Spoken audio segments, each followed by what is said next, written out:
What you wouldn't know is that it wasn't part of DOS, it was part of MS-DOS.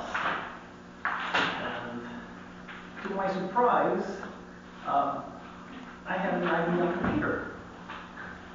I mean, the actual IBM computer. The actual IBM computer was in PC-DOS, the IBM's version of DOS. Which is, again, kind of like not a popular thing. So I got this book on QBasic, and I wrote a program in QBasic, and I couldn't run it because I didn't have QBasic. I had DOS, I had a computer, I had all the necessary components, except I didn't have MS-DOS, so I couldn't run my very first old program. So I didn't know much about computers, so I called up a family friend who was a programmer, like, what do I do? So he pirated it. I mean, he gave me a copy of Borland C++, and said, forget about QBasic, run C++ instead. So here I was, a high school kid, with absolutely nothing, like no references, nothing. I didn't have a book, I didn't have anything. I just had this Borland C++ compiler and the online help system. So I must have gone through every single error the compiler threw at me. Like I was literally typing gibberish and seeing whether it would compile. And somehow, little by little, it did start compiling stuff. So yeah. And then I wrote a video game. So that was my. How many of you played Doom? The original Doom. So that was the video game that got me into programming. So I held the pirated floppies in my hand. And I was like, there's a whole world in my hand. You know how powerful that felt? Like you can look at the floppies and they're just floppies. But if you play it, there's a whole world with monsters and whatnot on those floppies. So I had to be able to create it myself. So anyways, how's everybody doing? Yay! It's getting complicated. What? It's getting complicated. Yeah! I know. So on the weekend, I actually went to South Carolina, and I was expecting nice weather. You know, like it's very south, and it's usually nice. I mean, we went there on Christmas or something, and it was nice. There, like the beach is nice. It's awesome. Except this time it was rainy and cold. The weird thing is that as soon as we came back here, it's nice and sunny. Like we got here and it's like, God, it's summer.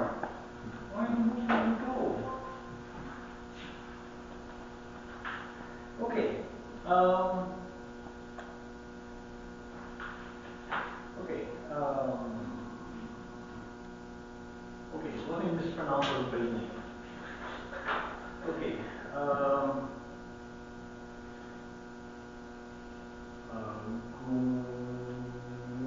Smith. Okay. Hassan. Okay, the name sounds Kuzi Kos. Omer. Josh.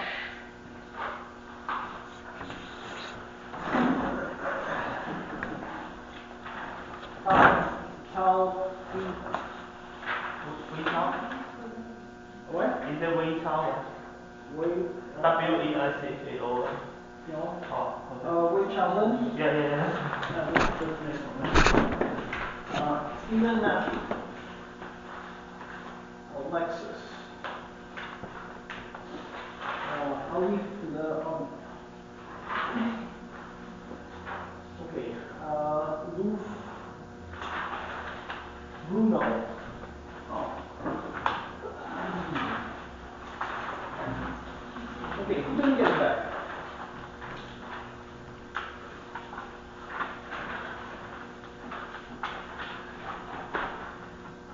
I mean, Yeah. I will sit for. Oh yes, yes, I remember you spoke to me. Okay. The grades were sort of in everywhere. So, so the thing is, that if you got a grade like 60 or above, it's all good. I mean, I would prefer nobody got 60 or above. I mean, 60 or below.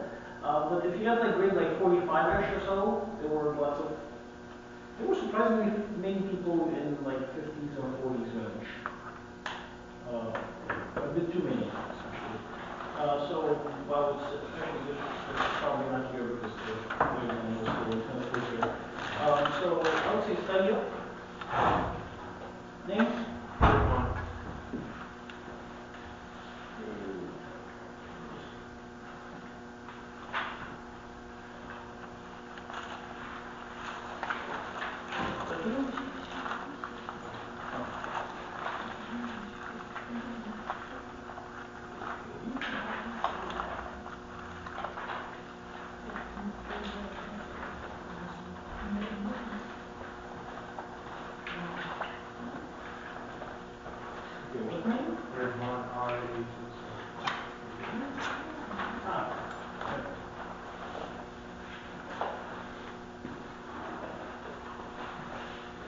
Okay.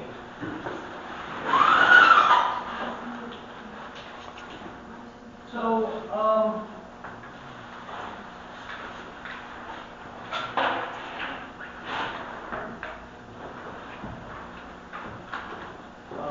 anyways, the answer key is posted. So hopefully all the questions are answered as opposed to like some things that the complicated ones I did solve them several different ways. Especially the base one I solved in several different ways so you can actually see different ways of solving them. So hopefully there's no outstanding questions yet. If you do have outstanding questions, stick around after the class and ask them. Name? Over. Stick around after the class, I'll answer the questions. Like I said, the thing is, I don't see any value in like going over the exam because I can. that's You can. You sure? so if you need to explain something, let me know, otherwise we'll just do that.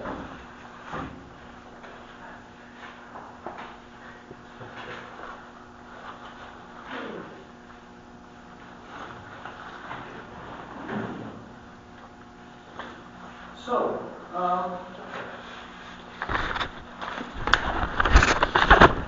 today's class is about How does the midterm count in terms of it's usually 25% of the whole overall final.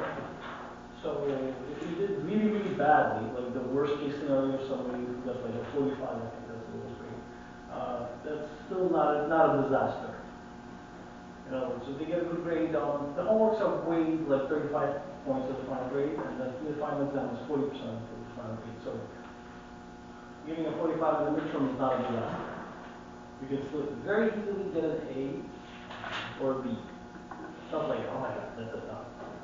So, and also if I see that there's like a huge improvement for the final exam, I generally like nudge it upwards. The thing is that I don't like failing folks. On the other hand, if folks continue to get like a 45 on the final, midterm 45 on the final, then not much to do.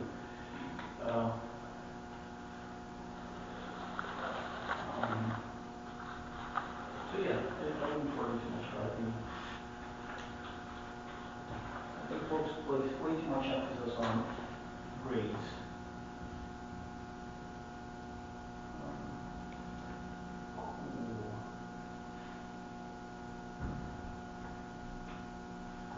Okay. So far, to refresh everybody, right? We've talked about very, very rudimentary models, right? We talked about how do you evaluate, like somebody says, here's a black box that assigns yes or no values to things, like classifies things. We know how to evaluate it, right? We can say, what's the false positive rate? What's the false negative rate? So on and so forth, right? We can figure out how good that box is, right? Then we talked about very rudimentary models. One of the rudimentary models that we talked about is a linear model, right? That x, yeah, that, ax, weight 1 times x1 plus weight 2 plus x2 plus weight 3 x3 plus also weight n x, right? And this is y. And very often what you could do is you could actually pass it through some step function. Some sort of, if you take the sum and pass it through some threshold function or step function, you get the y. But anyway, this is the linear model. It's at the center of neural networks. It's at the center of linear models. It's this thing can be visualized as creating as calculating a cutting plane through the data. So if you're dealing with like 3D data, this would be a plane. If you're dealing with 2D data, this would be a line, and so on and so forth. So you know, it has nice visualization properties. We also talked a little bit about things like distance measures, like how you measure distance. So we had a lecture on that. And again, not to simplify things, but it turns out that there's no universal distance between things, right? And in other words, for your domain, you will have to define your own domain-specific measure, right? For example, you can just say, hey, I have customers. Let me just have this distance between customers. Because it would depend on what you're trying to do. If you're trying to see how similar those two customers are, you might need to use some of their purchase history, right? If you need to use how expensive it is to deliver to them, you might need to use their addresses, right? I mean, you can't use a single measure between two things and expect it to work. That being said, a lot of folks, they still use just pure Cartesian distance and Euclidean distance between two points, and more often than not, it seems to work, right? Which is kind of like, it works by accident, because Euclidean distances are so universal among things, right? So far so good. We also talked about things like features. For example, like if you're listing features, what do you do? If your features are not numeric, what do you do? And quantization is one of those things that we would do to say if the features are like floating point numbers, and we need to cut them up somehow, right? So, you know, you need to found for for lots of floating point numbers, you need to find some boundaries between features. Like for example, let's say the whole data set consists of a billion numbers, all of them are different, right? Well, they're different, and they're different because they're floating point numbers, right? They're all doubles or something, right? Now you can't really apply any sort of logic on a billion numbers, all of them being different, right? Because let's say the numbers are like 99,737,89.4 some whatever, right? And then the other one is 99,378,9.845649 or something, right? You can learn this, memorize it. You can learn this, also memorize it, right? But what about this number, which is, I don't know, 799 or something like that, right? What about this number, right? That's not in your data set, it's not in the training data set, but it might come up in real life, right?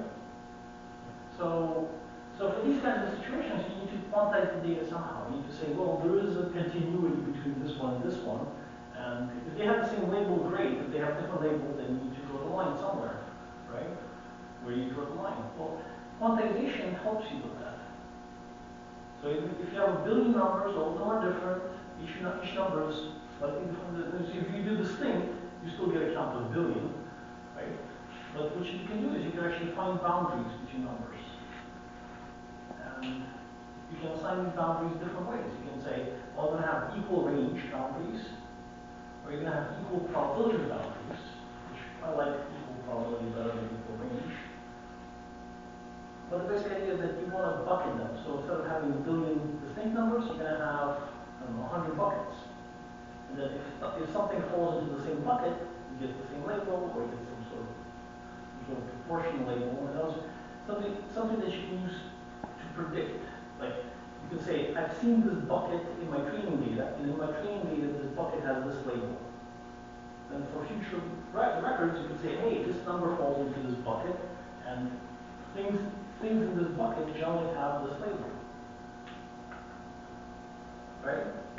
In other words, for pattern matching, you need to have this match somewhere. Right? Because if you just do remember this, you will not match this. You need to have some match somewhere. So quantization is very good. We also talked about probabilities. Right? Probability is a big, huge topic. We only literally touched it in this class. And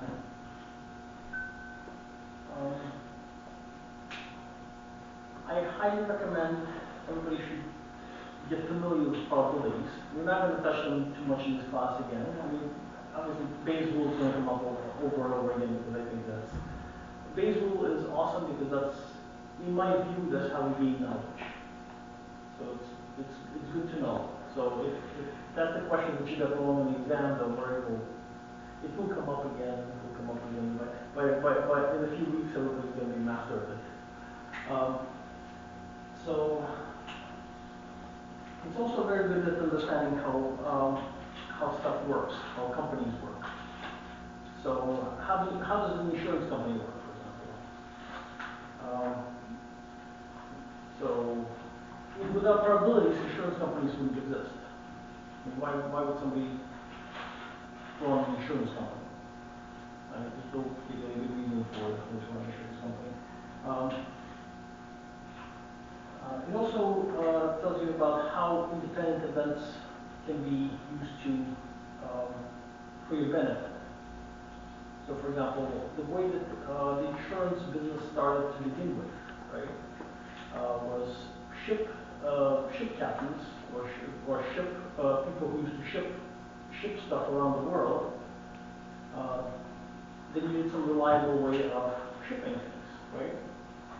So if let's say you own a ship, right? I mean, let's say your family owns a ship and you use that ship to transport goods from point A to point B, right? Your entire livelihood is on that ship, right? If that ship sinks, right, all of your goods are lost, that's it, right? How do you prevent that from happening? Well, you say, well, other people also ship goods. What if I put 10% of my goods across 10 ships? Right? And not just you, but what if everybody puts 10% of their goods on per ship? Now you still have 10 ships, right? You still have all the ships full to transport stuff, but no single party has all of their stuff on a single ship. Right? So if something happens to one ship, fine, you lose 10%, but it's not like you lost everything. Right? Right? Yeah. And from there, people said, hey, wait a minute, what if we create insurance companies that pay those, that do the same thing except financially? Right? But that's essentially probabilities of independent events. Right? And from there, you can also say, okay, what's the probability of, what if it's a dependent event? Right? And the dependent event would be, what if all the ships sink? What if there's a huge storm? So the huge storm, like, you can't really protect against that because that will sink lots of ships. Right? So as soon as you have some sort of dependency, there's a problem. And that by the way applies to financial markets too. Like, if you buy 10 companies in different industries, right? they're generally pretty safe. I mean, you won't lose money. I mean, you won't lose all of your money because not all 10 sectors can just drop. Unless something major happens that makes them all a single event. Like the Fed raising interest rates. That's a single thing that impacts everybody at the same time. Suddenly, yes, you could own 10 stocks, but only those 10 stocks could be impacted by that one Fed interest rate hike. Suddenly things become connected. So for finance, for a lot of things, independency matters, but just when you think things are independent, they might become dependent. So yeah, probabilities are important to the topic. Then we talked about meta models, one of my other favorite topics. So meta models means you can make models out of other models, right? And the basic idea is that if we have a model that's not very powerful, we can make it more powerful than by running that tiny model on different parts of the data and combining the results. Right? And in my view, we human beings, we go through life doing this all the time. For example, most of our actions are based on information, on rules of thumb. We don't do a heck of a lot of analysis to when we walk, right? We just know that whenever we step, there's generally ground under our feet, right? We don't look at it after every step, right? We just assume that every time we walk, generally the ground is under our feet. Which is why we stumble in the woods when the ground is not even, right? But that rule of thumb applies to a lot of things. But the reason that they work is because we don't just use a single rule of thumb. We use our brain is ginormous and we use maybe 50 rules of thumb at the same time. And when you apply 50 rules of thumb at the same time, chances are that we'll come up with a pretty good result, even if it's not definably accurate. Right? So yeah, I think our brain is actually just a collection of these meta models that get aggregated from different aspects. And that has to do with, I mean, that kind of speaks with why do neural networks work? Well, every neuron applies a single rule, right? When you have lots of them, you apply lots of simple rules, and then you aggregate the results. And you do that again and again and again, make layers and layers on top of that, and suddenly you get something that can create poetry when you ask it to.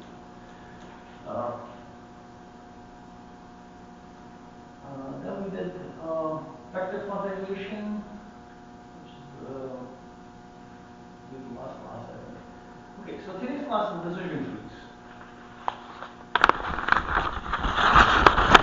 Now, the decision trees they are ridiculously simple. So I'm going to talk about decision trees. We're going to talk a lot about why we like them. So as a model, they're very, very simple. Like for example, when we're doing things using linear models, right? We're actually trying to find these weights, right? Like for example,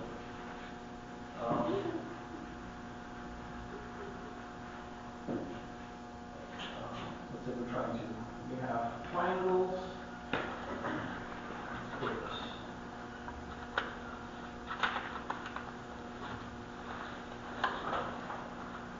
Right? So in the linear model, right, what we're trying to do is we're trying to find the weights for a line, and we'll split them. Right? We'll say, hey, triangles are in front, squares are in the back, and this is our model, right? So far, so good? Now, decision trees are not that complicated. Decision trees are saying, well, forget about the weights, right? What if we use axis-aligned lines?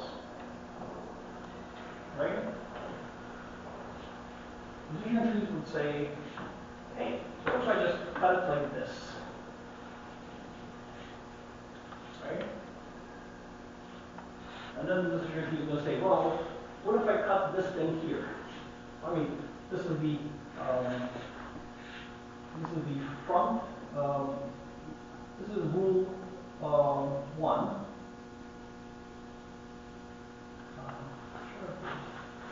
Okay, this is D1, decision 1, right? This is decision 2, right? And let's say there's not a triangle here. Okay, this is decision 3.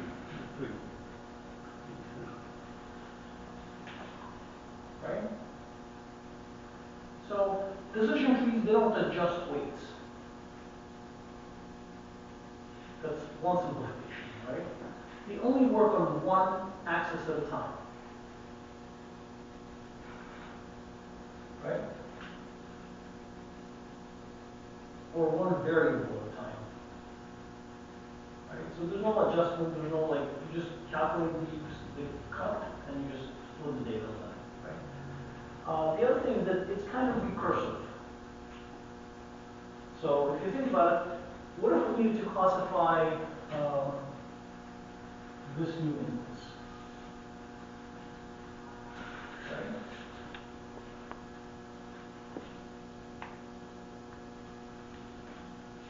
Right? We would say, well, apply D1.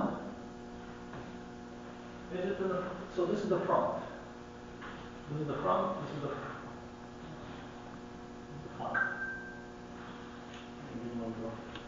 Front, front, front.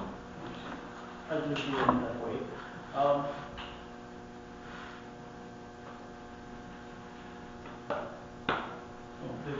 The notch indicates that it's the plus side. I mean, it gets you the positive number, right? So from D1 you can get negative number or positive number. So this is negative or positive number, right?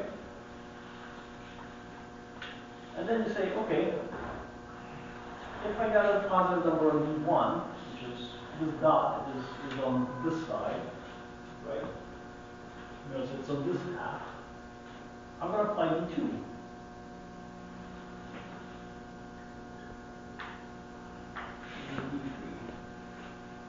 Right? Now D2 is on the plus side or the minus side? Plus side, right?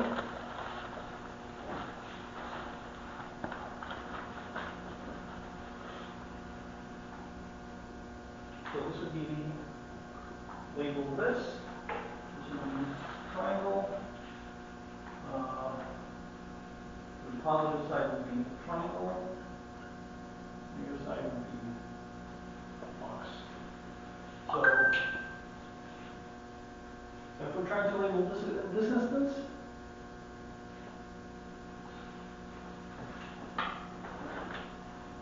we'll go through how you actually build it in a second. But basically, if we're trying to label this instance, right?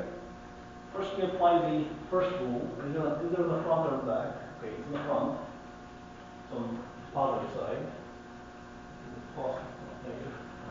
Plus, minus, plus, minus. Right? So first we apply the first rule. Okay, we go here, right? Then we apply D2 rule. So plus, so this gets labeled as a square. Right? Let's try something else. Let's try this instance. Right? D1 goes to negative territory, right? We apply D3 to the positive, negative territory. Right? So this instance will be labeled in the box. Are with decision trees, is it always a binary tree? No. But we can, for the sake of imagination, let's treat it as a binary tree. Professor, Yeah. if the position we're looking for, the spot we're looking for was on the positive of D3, would we still need to use the rule of D3? What do you mean D3? So if it's it's positive D3. Like if it was on top, would we need to use D3? Like somewhere there? Because it's on the negative of D1, would we still need to call the rule or of D3? Oh, so this tree cuts up the entire space. Like every single subspace of this is one of the leaves there. Okay. So if the instance was here, for example, right? Yeah, we would actually say, okay, it's negative on D1, but D3 is on the positive side, therefore this label is, we're going to get a label of triangle. Like literally every single space has a label. Now, one thing that you might notice is that it is kind of blocky, right? So now, if we're labeling something over here, right, this would actually be labeled as a square. If we're labeling something over here, it would be labeled as a square. As a triangle, right? And same thing over here. If we're labeling something over here, it's going to be labeled as a triangle. Labeling something over here, it's going to be labeled as a square. So it's very blocky. And very likely there's no like meaningful business difference between these. Like this line is just arbitrary regarding like the business problem. Now, decision trees, they're relatively cheap to build. Like pretty much every single package has them. Weka has them. There's libraries for them. I mean, pretty much everything. They're really, really stupidly easy, right? Now, the other cool thing is that they work for lots and lots of data. I mean, like pretty much every single problem that you can think of, decision trees are pretty good. Why is that? Because decision trees will keep on cutting the space until the mixture goes down. So here, like we cut it once, right? But we still have triangles and squares on each side, right? We cut it again, and we cut it again and again and again until each subspace only has either squares or triangles, right? So it's one of those algorithms where we will cut it until the mixture is homogeneous, right? Until we either get triangles or squares, not both, right? So on lots and lots of problems, this will work just fine. The other cool thing that's not present in pretty much anything else is the explainability, right? Why was this thing labeled as a square? Because it was in the position where squares tend to occur, or the square? Well, you could say, you're correct, yes. But why was it labeled as a square? You could say, well, because this path. You know, you could literally create if D1 is greater than 0 and D2 is greater than 0, then square. So if somebody brings up a question like, why was this thing labeled a square? You could say, well, this is the reason, right? And this is ridiculously powerful in business. So lots and lots of businesses, they don't like black boxes that output answers. Like ChatGPT, awesome, right? Now, problem is, how do you know that it's correct? I mean, for lots of tasks you don't care, just like writing a song, right? Doesn't really matter if it's correct, you just like it, right? But let's say you ask it something to, like, here's a sea of data, find fraudulent transactions, right? So it outputs a bunch of fraudulent transactions, right? Or my point is it does some number crunching and outputs an answer, right? How do you know it's correct? I mean, obviously you can spot check it, let's say out of like 5,000 fraudulent transactions, and you spot check 10 of them and they do look very suspicious, right? How do you know they're all correct? You manually cross-check it, that's gonna take Yeah. some work. But my point is that a lot of these models, like a lot of models that are tied to neural networks, right? They're black boxes in the sense that we don't know how they work. Notice, we don't know how to explain their results. Now, we might have a good idea of how they work, right? We might mentally imagine why certain things will label certain things, right? But we can't really explain it. And more importantly, we can't sell that model to lawyers. So I work in financial regulation, right? And yes, we do use neural networks for stuff, right? We don't use neural networks for fraudulent transactions. Why not? Well, because we can't really say, so the thing is, we can't point a finger at a trader and say, that looks like a crook, right? Because their lawyer is going to say, how do you know that? You can say, well, because that model told us so, right? We have to be able to like backtrack everything to actual events that they did. We have to have actual like if statements, like, hey, this is the sequence of things that led us to believe that this is fraud. So that's where decision trees are ridiculously valuable, and which is why like 90% of the models that are in production, at least in my company, use the stupid decision trees. Because one, they're easy to train, they're relatively flexible as far as like what kind of data, what kind of problems they can solve, and they're explainable. The results that they generate, you can easily create this path of if statements that says, hey, I got this result not because of some, I don't know, a billion weights in the neural network told me so, but these if statements that I can easily do by hand or repeat by hand. Right? So far so good? Yay! Now let's look at how they're actually. When you did the decision tree, it seemed like an arbitrary split. Yes, it is not really arbitrary. I mean, I drew it as arbitrary, but yeah, it's not really arbitrary.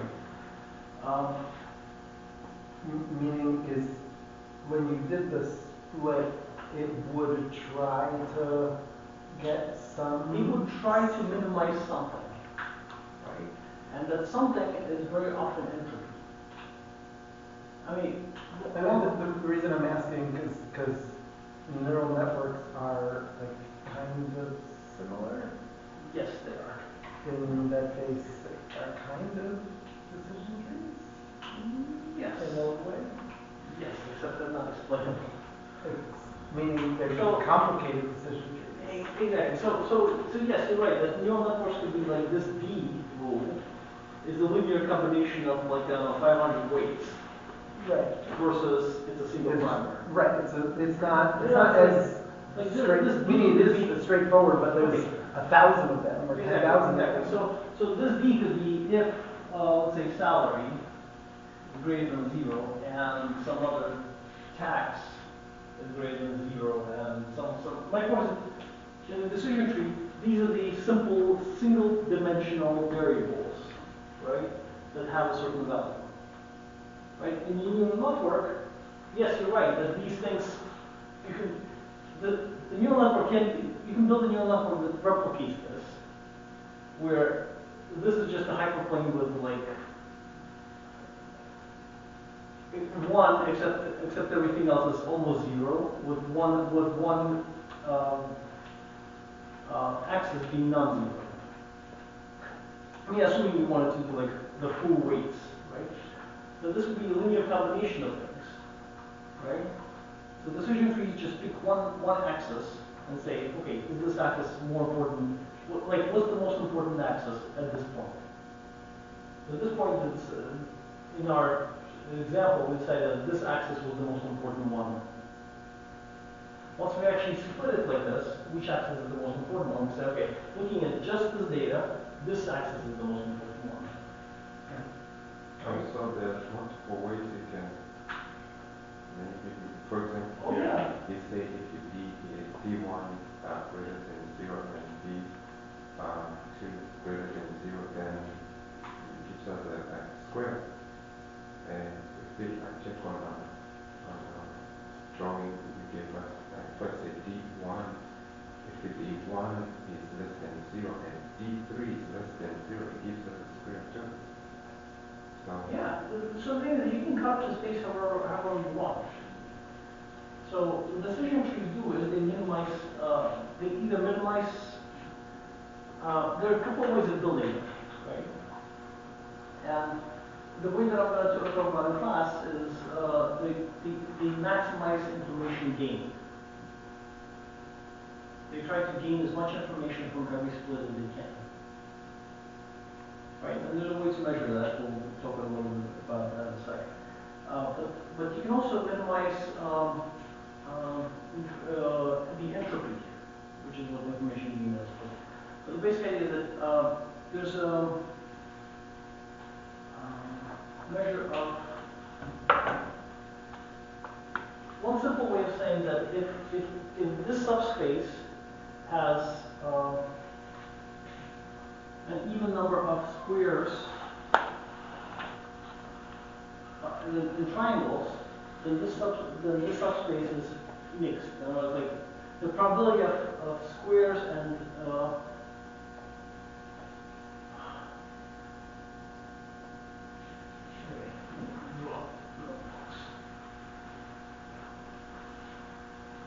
so let's say we have square, triangle, square, triangle, triangle, square, triangle, square, triangle, square, right? So we have this kind of situation. And then we say, okay, well, let us do this kind of split, right? So first one, we can say, well, wait a minute. This thing has 1, 2, 3 triangles, and has 1, 2, 3 squares, right? And this thing has 1, 2 triangles, 1, 2 square, 1, 2 squares, 1, 2 triangles, right? This split didn't really buy us anything, right? You know, before the split, we didn't know whether something was a triangle or a square. After the split, like this side has an even number of squares and triangles. This split also has an even number of triangles and squares, right? So it didn't really buy us anything to create this rule, right? On the other hand, look at this. We just twisted just a tiny bit. Now what happened? We just missed this instance, right?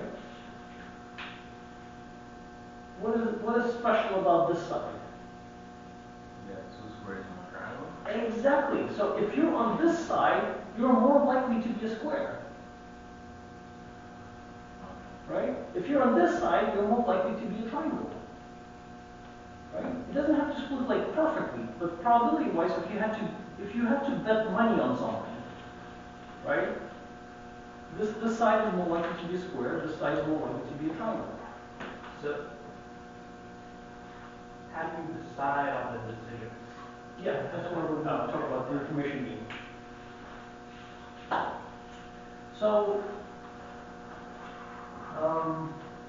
there's an awesome book called Concept Learning.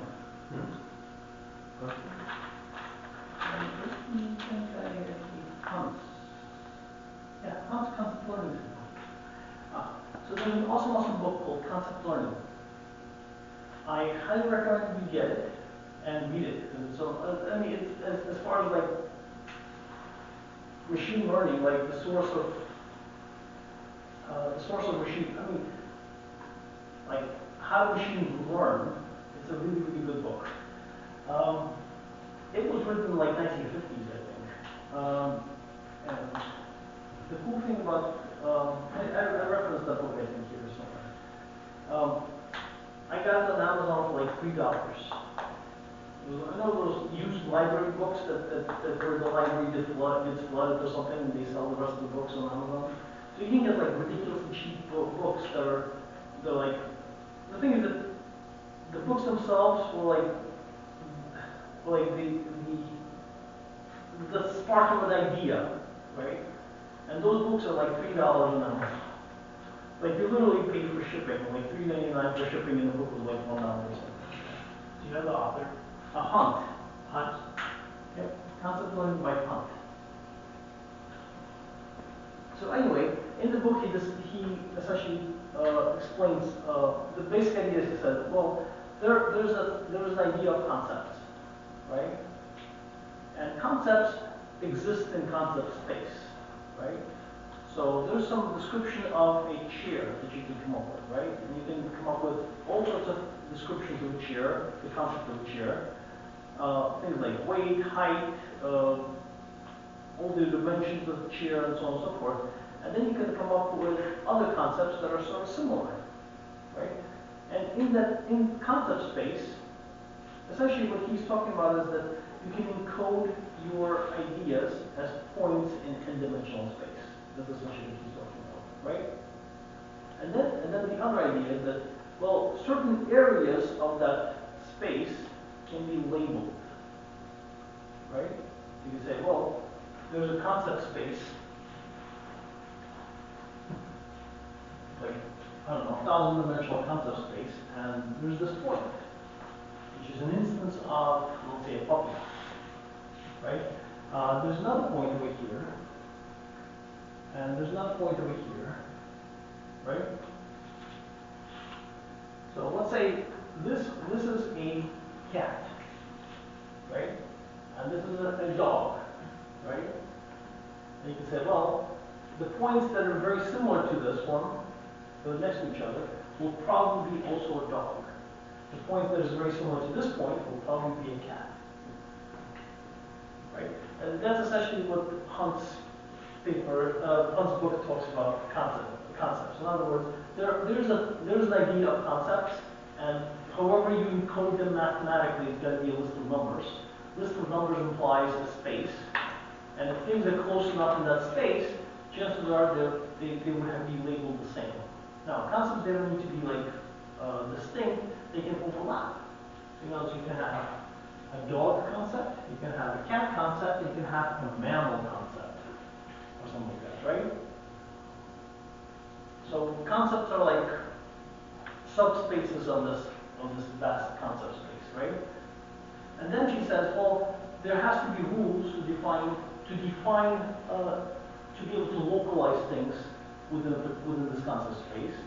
And that led almost directly to the idea of decision trees. Now, so you could say, well, what if I check this axis, this axis, this axis, and this axis, that means that they're within this box, right? Right. Very, very shortly after that, Quinlan proposed something called ID3. Wait, no. Who came up with ID3? Oh, Yeah, Quinlan. Professor, Yeah, I'm trying to understand to the decision tree. yeah. I'm trying to think about something maybe similar but in a different concept maybe. For example, I was trying to take this idea maybe in a different things. For example, elections, right? Where they have like a congressional district where they can say, okay, probability maybe if we use a decision trees. If this side would have made it more of The way that they draw the way that they yes, it actually has to do with exactly that. So it's not really decision trees themselves, but yes, the way that you can redraw the districts is exactly that. You know, it's like you want to, yes.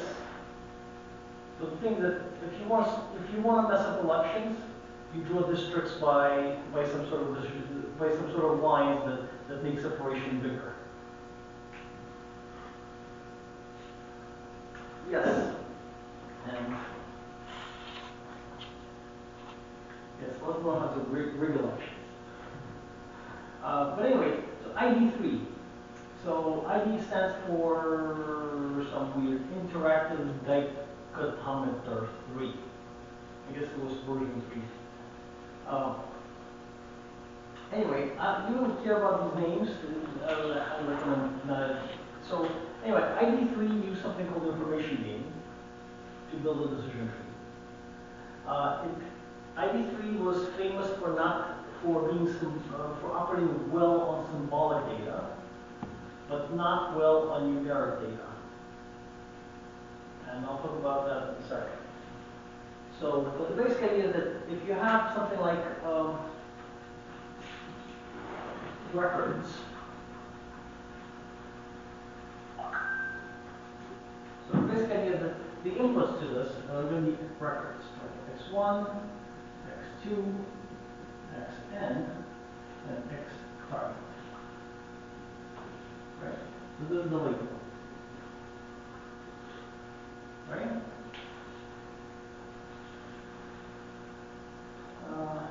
Okay, let me do the entropy. What is entropy?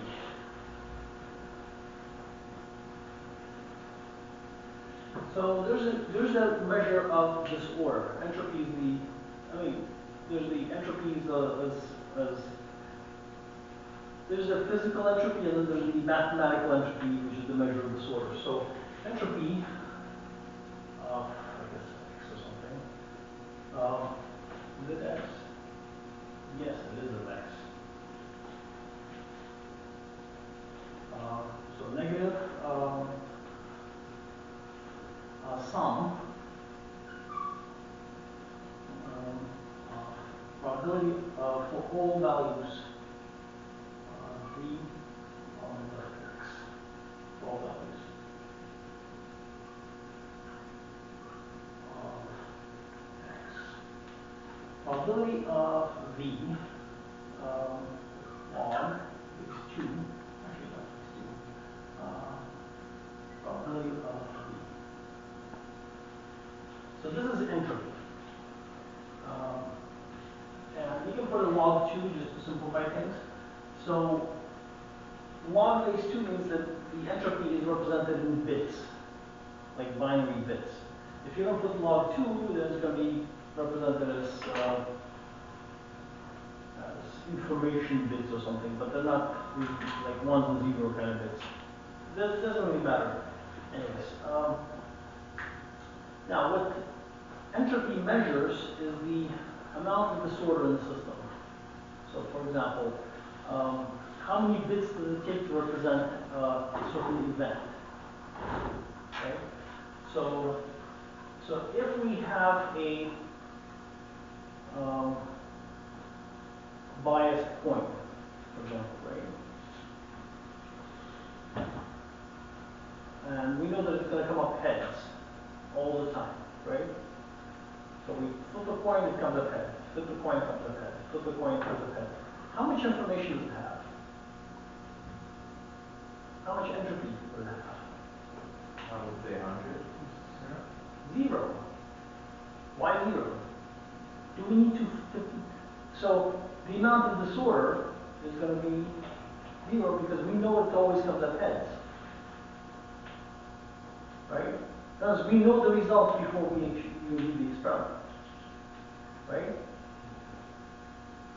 And you can see that probability of heads is 1 times log of 1 is 0. And log of 1 is 0, right? Probability of tails is 0 times log of 0 is undefined, right? But in any case, a probability of that coin, the entropy of that coin is going to be 0 because it always comes up heads. right? What if it always comes up tails? Sorry, I'm kind of confused. Yeah.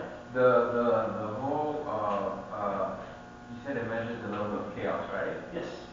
So the level of chaos doesn't depend on two particular events, it depends on, it can depend on either one as long as we know the outcome. Disorder, the amount of disorder, yes. Like, so like a light switch that goes on and off, but the light bulb is broken, so there'll be there's no disorder there. Right? Exactly. Okay, that's kind of, because I was thinking that since the light switch is on, but the light bulb is broken, the disorder would Well, be. it depends on what your sign probability is to. But again, if you want to know whether the light is on or off, if the light is broken, then it's always broken. Then there's no guesswork whether it can be on or off. It's always off because it's broken. So the amount of disorder is not zero because it's always off. I mean, there's no guesswork about it. It's just off. So if it's always on, it's the same thing. It's always on. There's no guesswork. Yeah, no, because I was thinking that the amount of disorder was like opposite of what it was supposed to do. Like a normal coin heads or tails, but then you have a biased coin, so it would be like, since it's not heads or tails, the level of. Yeah, actually, yes. So the worst kind of thing would be if the coin is not biased, that's the fairest coin. That would be the most disorder. I'm lost. I get what you're saying, but it's still there's a. Yeah. So anyways, if you can have a coin that's heads 50, that's a perfectly fair coin, right? Then this turns into probability of 0.5 times log of 0.5 plus 0.5 log 0.5. This is the heads, the tails, and you do minus to that, right? This is what the sum says. And this is the maximum value this will achieve. So notice the highest entropy is with a fair coin. Because you don't know the outcome. So if you toss it, you don't know the outcome. So the minus determines that. Oh, this minus is because these are negative numbers, so this minus actually makes it a positive number. Oh, Yeah. I mean, because you're taking logs of numbers that are less than 1. So that this minus is kind of irrelevant, but yeah, you need to leave it so that the numbers are positive.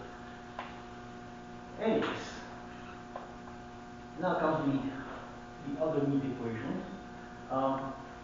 Efficient.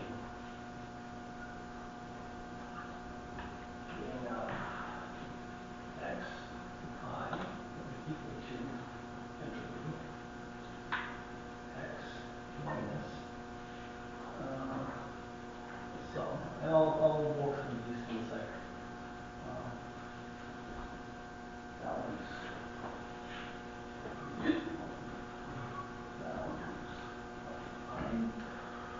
Probability of xi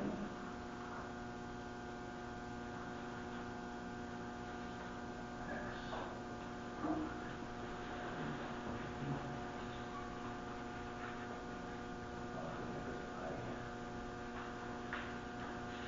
Yay! XV. Oh, sorry. Okay. So this looks complicated, but it really isn't that complicated. So here's what this is saying. This is saying that for this input, for this entire data set, right, we're going to go through every column. Right? So, this is x1, x2, xi, xn, right? We're going to go through every single column, and this is probably x target. Right?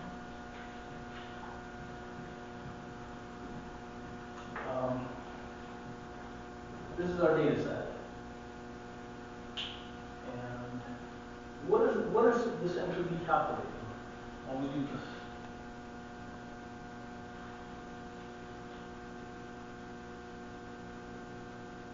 let's say the target is zeros and ones. 0, 1, 2, 1. Right? What we're actually calculating the entropy of is this target column. Right? So this entropy is of this column. In other words, if let's say somebody says, here's a data set, labeled data set, but what if all the labels are 0? Or heads? If all the labels are heads, do we need to do anything? No. Nothing, right?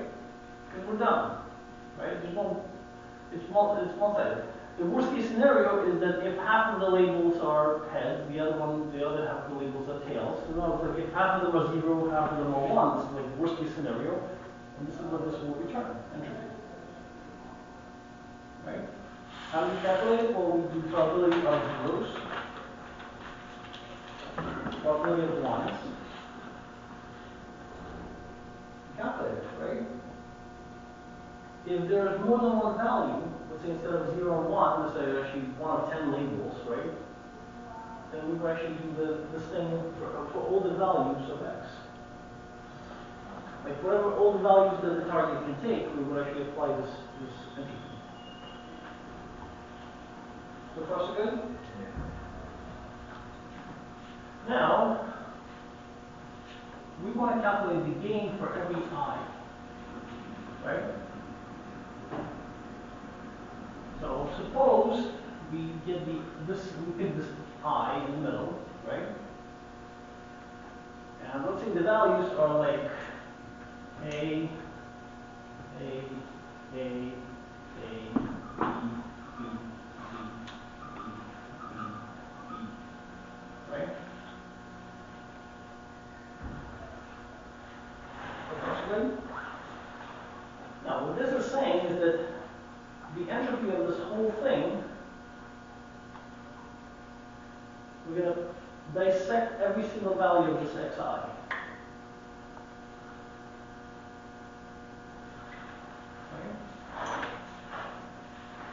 I say, well, all these values of xi is a set of bucket 1, value 1.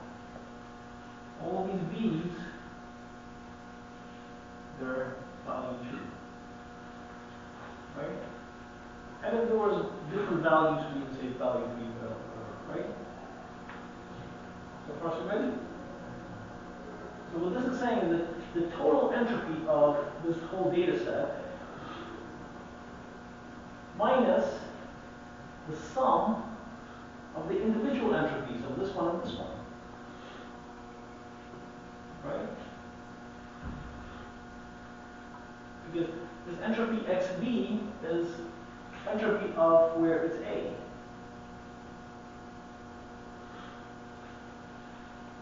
Entropy where it's B. Right? That's divided by the entropy of the whole data set. No, so this part is actually the fraction of the data set that we're currently working with. So this is 1, 2, 3, 4, 5, 6, 7, 8, 9, 10, right? So this is 4 out of 10. Out of 10. This is 6 out of 10. So this fraction is 4 out of 10 and 6 out of 10. So 4 out of 10 times entropy of 0, 1, 0, 1. So this is 0, 1, 0, 1, and this is going to be entropy probability of half. It's half probability of 0 is half. Probability of 1 is half, right? So that's the entropy for this one, right? Now this one is going to be 0, 1, 1, 1. Okay, let's add more ones. 1, 2, 3, 4, 5, 6. Right? So the entropy for this one is actually going to have more ones than zeros. Right? So this entropy is going to be lower. and it explains a bigger chunk of the data.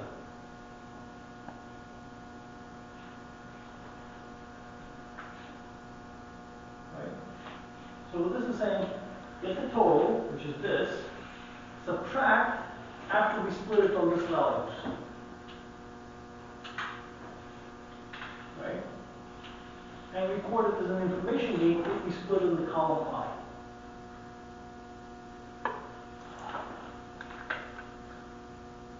Are you sorting, like, why is it A's and B's?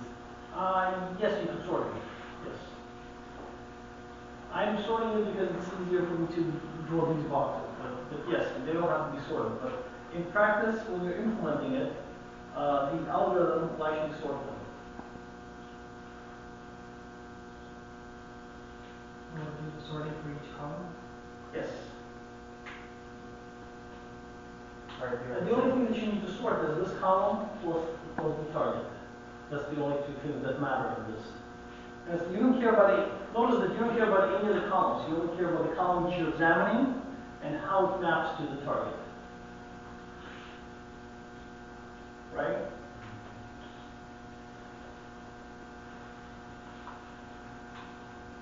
So let's see if I have a What's XV again? XV is the X without on a particular value. So this is the X with where value is A. The next one is going to be X with value is B.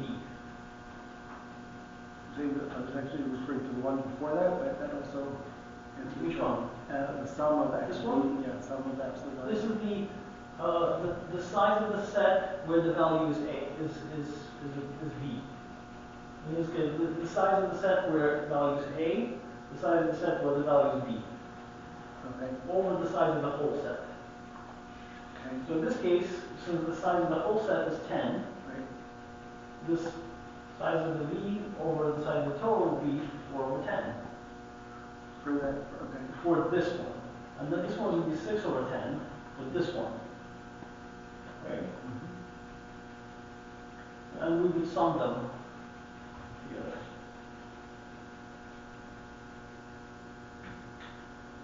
Multiplied by the entropy of the A's, and then multiplied by the entropy of the B's, of the B's. Multiplied by the entropy of the columns where it's V. So this will be multiplied by the entropy of this. Isn't that the first one? Of these. Wait, isn't that the first one? These. Now the first one, this one, is the entropy of the whole thing, where it's A and B. Got it. So I do have an example.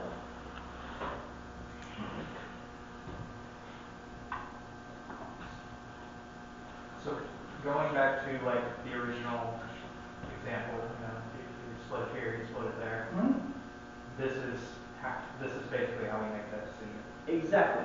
Exactly. So what we're saying is that if we were to split on this column, this is the dividing line. This is the split. Right? This is the split. Right? On this side of the split, this is the squares and the triangles. But notice that it's not really a mathematical line. It's more like based on the value of the thing, of the column. So in this case, the value is A's, or the value is B's. The values could be C's and D's and whatever, right? So ID3, the original decision tree program, didn't handle numerical values. So yes, originally I drew it as numbers and whatever, and you could visualize it, but yeah, it didn't handle numbers. Okay, so let's say we have this kind of training data set. Training data. So I came up with this. I was thinking like, okay, what can I use that's stupidly simple? So let's say we have this kind of training data set. Essentially, it's do I take the train or do I take a taxi, right? And the idea is that if I'm not in a hurry and I have a lot of money and the train is not late, I'll take the train. If I'm in a hurry, if I'm not in a hurry, I have money, the train is late, I'll take a taxi. Right? Like, when I was coming up with this, I was thinking that, hey, the class ends at 10:25. I'm at the train station by 10:40. If I'm standing at the train station at 10:40 and the train is late, I better call Uber. But this was before Uber. But anyway, if I'm in a hurry and I have money, but the train is not late, I still take a taxi, right? If I'm in a hurry, I don't have any money, right? Train is not late, I take the train. If I'm in a hurry, I don't have any money, train is late, I have no choice, I still take the train, right? If not, I'm not in a hurry, I don't have any money, train is not late, I take the train, right? So notice that whether if I'm not in a hurry and the train is not late, the money column is irrelevant, right? If I'm not in a hurry and the train is not late, and if I don't have any money, train is late, I take the train. So the question is, given the current situation, what do I do? Right? Now, I have to examine my pocket, I have to examine my wallet, and I have to examine the train schedule, right? And I also have to see whether I'm in a hurry, right? So there are three variables, right? For this algorithm to tell me whether to take the train or not. But it seems like the money column how can I say, when you make decisions on the example you give us, money column seems like it's the most capable. No, so here's the thing, I'm not in a hurry, I have money, train's not late, I take the train. See, even though I have an extra $50, I'm not gonna take a train unless I'm late. I mean, unless I'm in a hurry. Anyway, so, but the basic idea is that, let's say we use on the method of transportation, right? What's the entropy? Well, we could count. We could say 1, 2, 3, 4, 5, 6, 7, right? So the probability of a taxi is what? 2 out of 7, right? The probability of train is 5 out of 7, right? So just on that alone, if you had to make a bet, what would I take?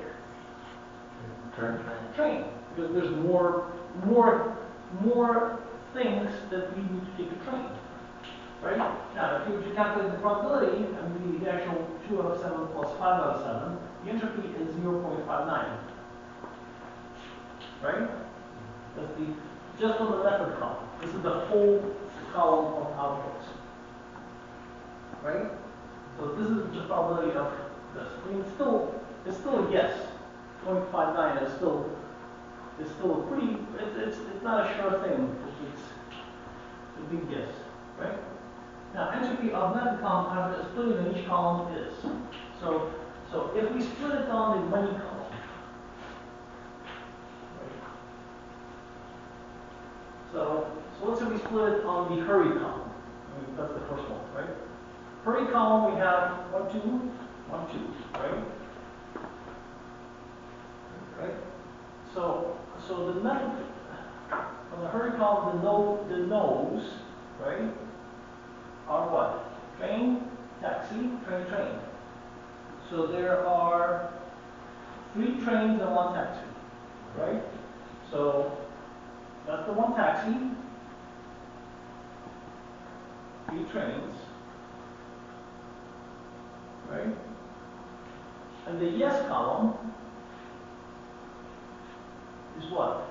The yes column is 1 taxi, 2 trains, right? So 1 taxi, 2 trains. 9, right? So the original probability is 59, whatever. This is this probability after we split it. If we split it on the money column,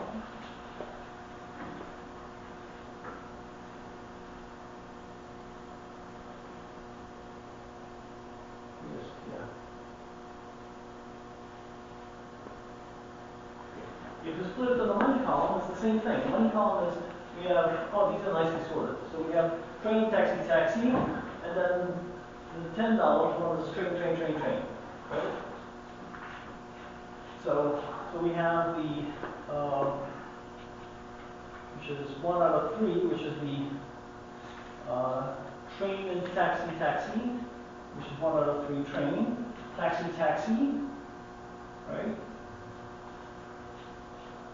And 0, that's the trains.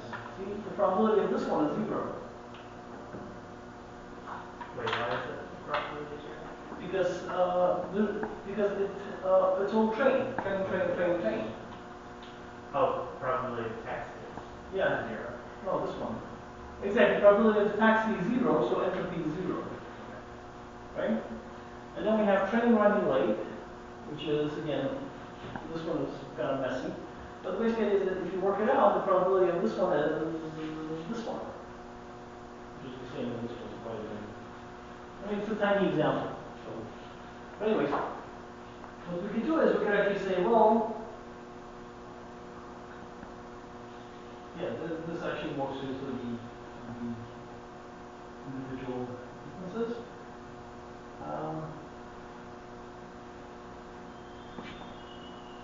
So in this case, which one would we choose?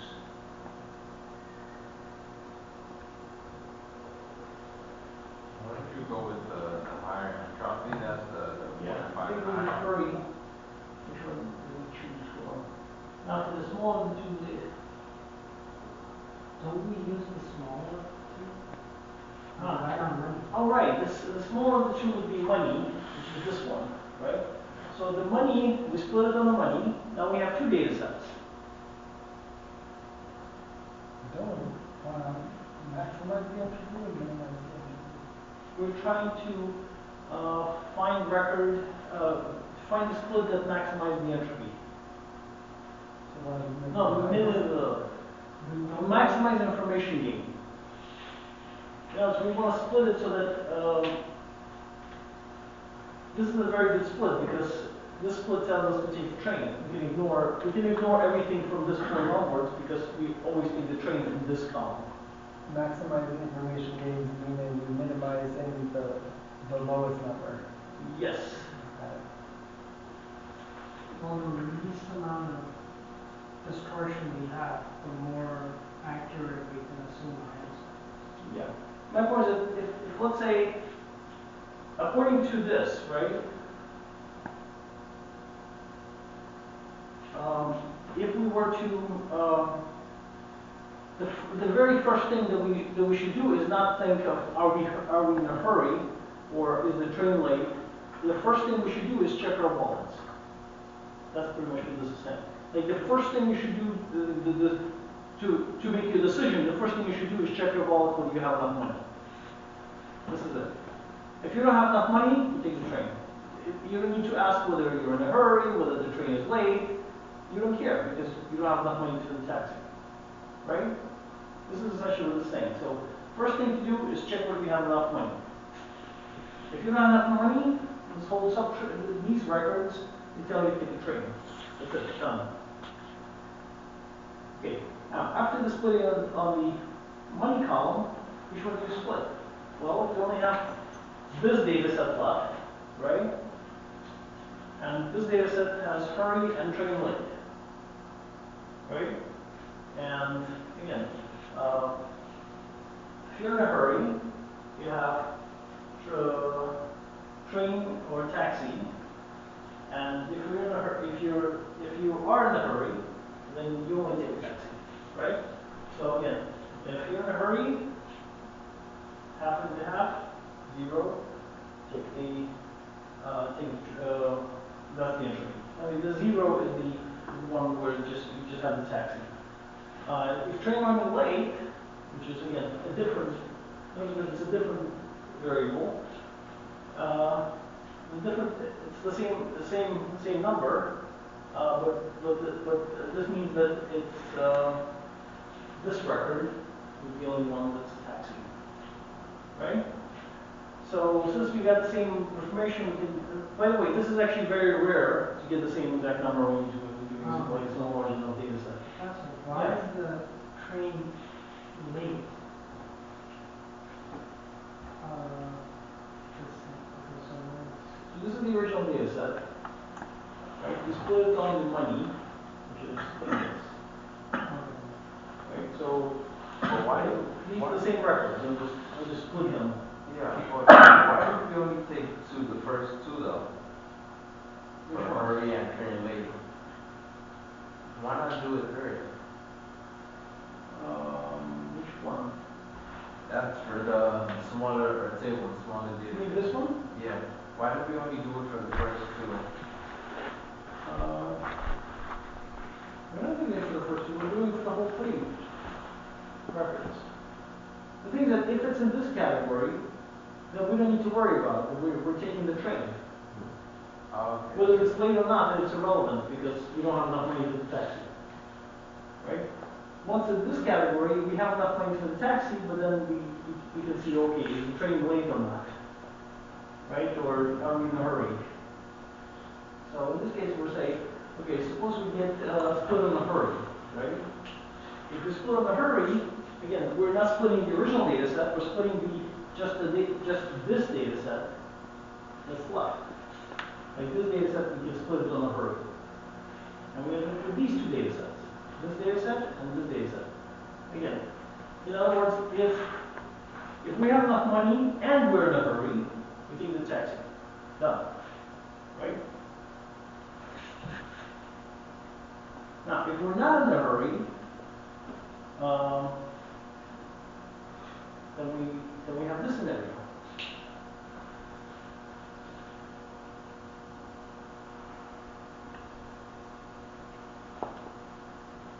And again, we pretty much you don't have any particular reason to split on anything else except train link because we already split on everything else. But the whole decision tree looks something like this.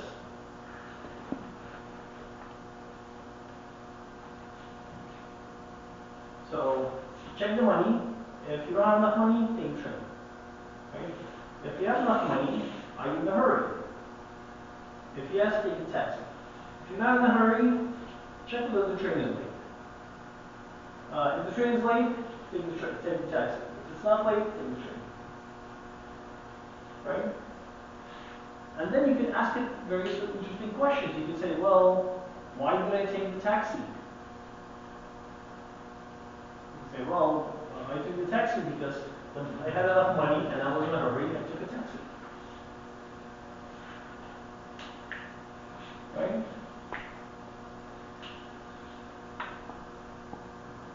So this is exactly the kind of stuff, this is the math. It's actually a really good example because I actually did give you all the numbers. You can actually like replay them, recalculate them and make sure that you understand it correctly. can we combine this with conditional argument? How? So we can tweak this data, well, it already kind of does it, but we can tweak this data set to say the vulnerability of us being in a hurry. So this is already kind of the thing that once you're in this file, you're only dealing with those three records where where you don't have where you have money. So in other words, by this point you only have three records. By this point you only have two records, right? And by this point you only have one record. So it is kind of like narrowing down the number of records that you need to deal with. Like for example, to get to here, you had to have down for this one. To get to this one, you had to have down for this one. So for the calculation aspect, is it going to be repetitive in the sense that once you do the first calculation, you take out the smallest one, run it again? It's very, very repetitive. It's so the best implementation for this would be to sort the column, to sort the data on that column. You sort the column and the target, and then for every one of those sub arrays, you figure out what the entropy is. And And then once you actually figure out that, hey, I'm going to split on a certain column, what you do is you actually sort the entire data on that column, right? And then you continue working within the same array. So in other words, you don't need to create two subtrees. You can actually have it be in place. And then just do the entropy calculation and then just Yep. keep going. Yep. The biggest insight that I've had when I was trying to implement this is that you don't need to create these trees. You could just have it all be part of the same array and just shuffle things in place. And you're shuffling them based on the value. So in other words, like the very first cut, you say, well, the beginning of the array would be the first value, the beginning of the end of the array would be the next value. And then recursively, you're doing it for this start and end, and then recursively, you're doing it for that start and end, and recursively, you're doing it for start and end, until you end up with a single value for the target. Like the single, either taking taxi or taking whatever. And once you end up, you actually have all the rules there. So now this ID3 didn't handle numbers. So the question is, okay, how do you handle numbers? And it also didn't do quite a bit of stuff. So there's a split.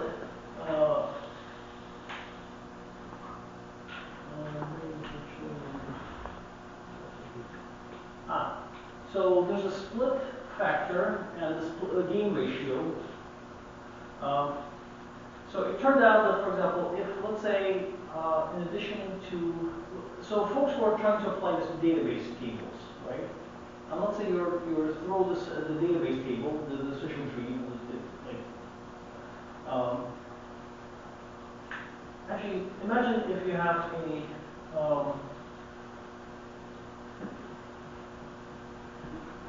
right, we're starting to skipping break. Let's just go on for the next 10 minutes or so, and then we'll just leave early. It's kind of pointless for me to give you a 10-minute break now, and then because it's almost the end. Yeah. So imagine if you have a table with customers, right? And customers tables have ID, name, some other fields, and let's say they also have, let's say, a target as in like, the what?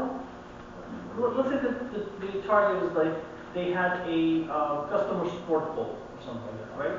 Like customer call, support call.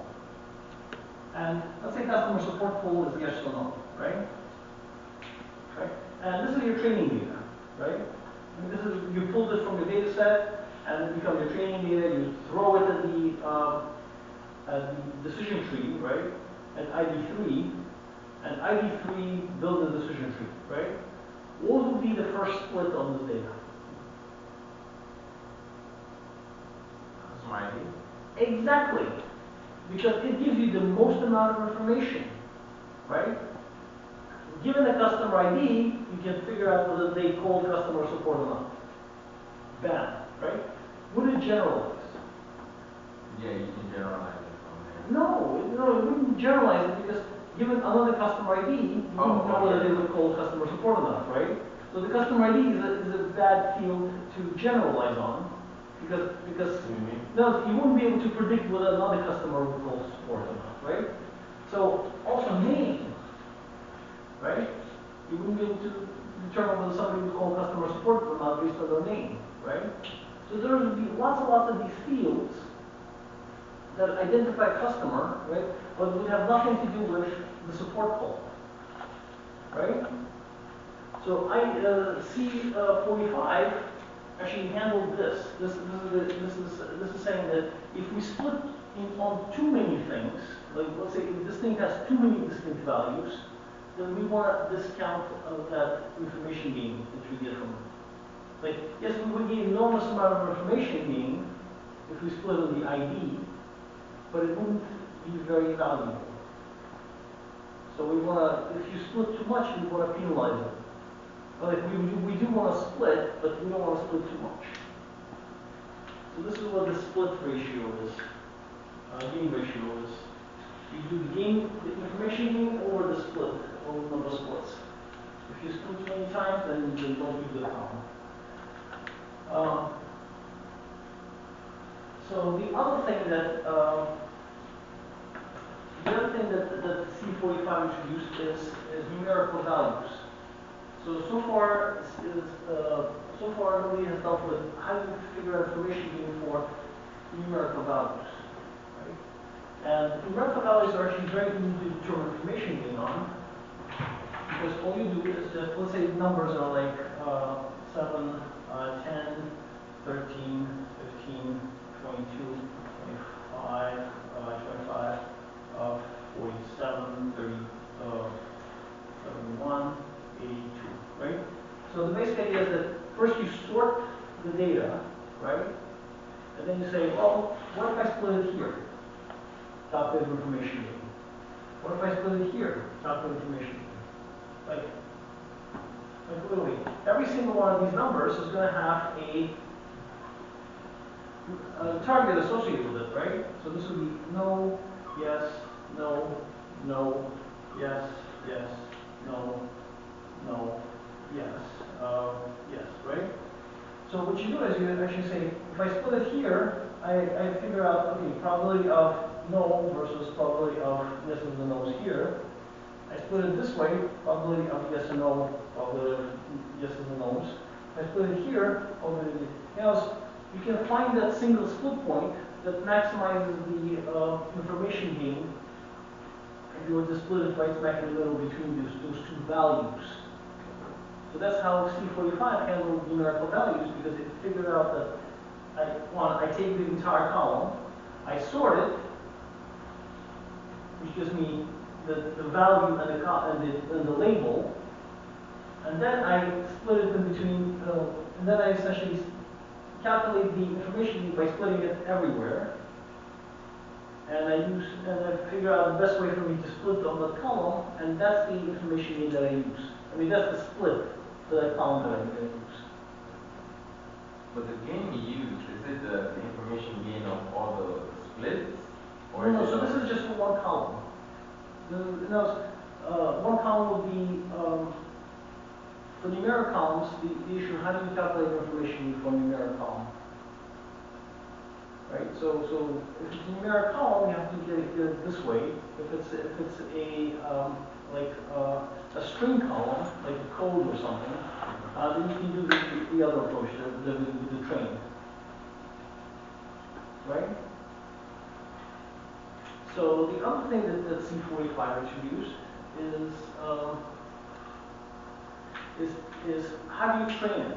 So it turns out that if you train the decision tree all the way to the point where you only have a single instance in the subtree, like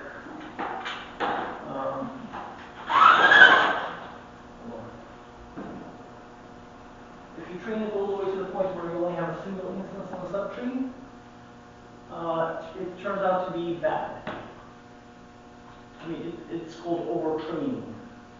And usually the results, they don't generalize well. So you don't want, so very often in the olden days, what folks used to do is they would actually train it halfway, and at some point they would have some sort of a rule of thumb to cut it off training, right? You can also measure performance on the test set and cut it off there, but the basic idea is that there was some heuristic where you shouldn't train it all the way, okay? Now with C45, the idea was that, hey, why don't you train it all the way? So you do train it all the way to the point of having a single label and the leaf, right? But then C45 said, well, instead of having a tree, I'm going to create if statements, and it created this kind of stuff.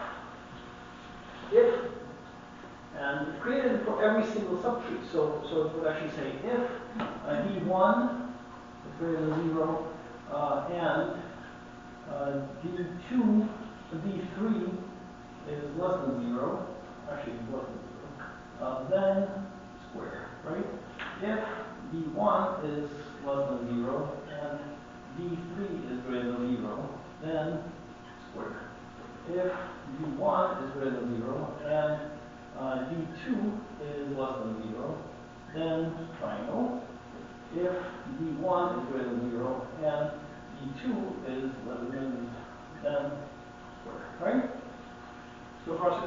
So in other words, it turned the tree into a sequence of conjunctions, like if statements, right? And then it did something really, really clever. Because in the if statement, the order of these things don't matter, right? So what it did was it actually said, well, what if I start erasing things, but in such a way that does not degrade my performance? So you know what it said? Well, what if I erase this rule? Does it hamper my performance? No. If it doesn't, keep it erased. If I erase this one, does it make my performance worse? No. Then keep it. Now, the idea is that you overtrain it, turn everything into if statements, and then you just keep on erasing these conditions while the performance is not going down. So you sort of you attack the overtraining thing from the other angle. Like instead of stopping early, what you do is you overtrain it and then you erase stuff that's not relevant. So C45 is really, really good. The WECA has something called J4.7, which is the implementation of C45 in Java. The C45 is named C45 because it was written in C, and it was the 4.5 version. So this is one of those stupid names, C45. It's a C program, and it was 4.5 version of the program. But yeah, that's why the J4.7 is the 4.7 version of the Java version of this program. But yeah, it's built. So the cool thing about decision trees is that one, they're explainable. They work in most problems. Most packages have them built in. Like if you pick up a machine learning library, just like it has decision trees. Weka has them, and they're actually the building blocks of lots of other algorithms. Like for example, random forests. So random forests are essentially decision trees that are instead of building one decision tree, you build many, like 100 decision trees, and then you combine the results. There's even the idea of random stumps. So stumps are like, instead of having a tree that with all the rules and everything, what if you just have 2-3 rules, right? And you just cut off the tree at depth 2, right? So instead of having the whole tree, you just have 50 trees that are all depth 2. And even that happens to be really, really good at classifying things. But the problem is that once you start combining lots of trees, the interpretability of the results goes down. So you're getting better performance, but you lose this nice if statement format in this decision tree. So one trick to putting things into production using decision trees is one, build a decision tree, build a documentation based on the decision tree, tell the lawyers that you're using the decision tree, but in production use a random forest. In other words, in production, stuff is detecting stuff using a random forest. But if you ever need to explain the results, you pass it through the decision tree. Make sense? So you're getting slightly accurate results from running stuff through a random forest, but in production you run, if you ever need to explain the results, you use the decision tree.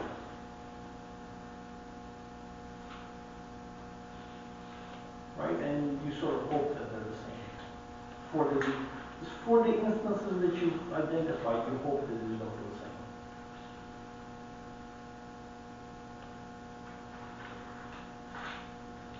Right? Have fun, see you tomorrow. Tomorrow? Do homeworks, yeah, next week. Do homeworks and all that.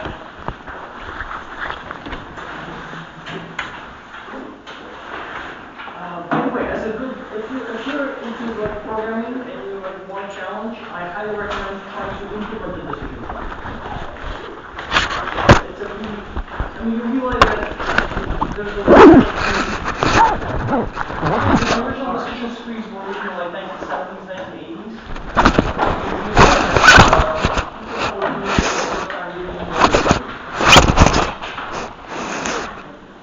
People was more like garbage collections in modern libraries and all that. So it's not trivial to implement decision trees.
啲光啦。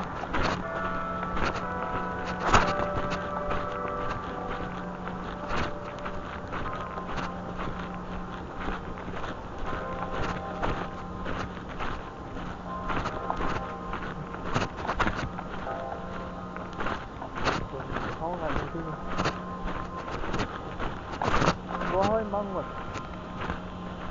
thì mọi người mất ảnh hưởng cho mình có hô hạn này thì mất cái mong